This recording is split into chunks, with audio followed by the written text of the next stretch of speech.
Hey everyone, it's Fitz with the daily delivery. One more from a Vegas hotel room. I'm at the Flamingo now, just hanging out before my flight tonight as I head back to Kansas. We have podcasts to record for everyone and so much to talk about. But on today's daily delivery, I wanted to discuss the job this new men's basketball coaching staff is doing. And man, it's fun to watch. They are going out and getting some dudes. Now, these aren't kind of frontline superstar type of players quite yet. Very good players. They have a lot of work to do in terms of adding some more points and rebounds.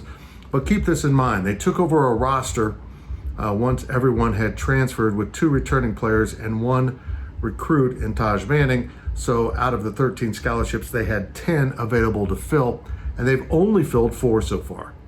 It feels like they've done more than that, but they're being very exact in how they want to do this. And I've talked about this on a previous daily delivery, but I think fans need to continue to hear it.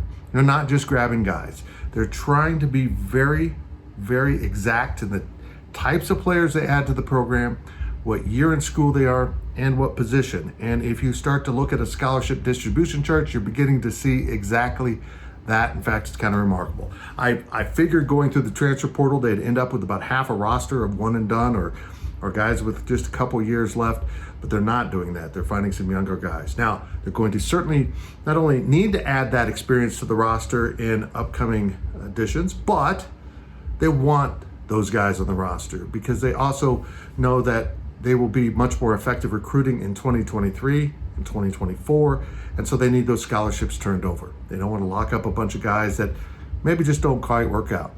But I want you to keep in mind this. I had someone tweet at me that that these guys aren't big scores, particularly the young guys that got out of the portal from the SEC in the first round.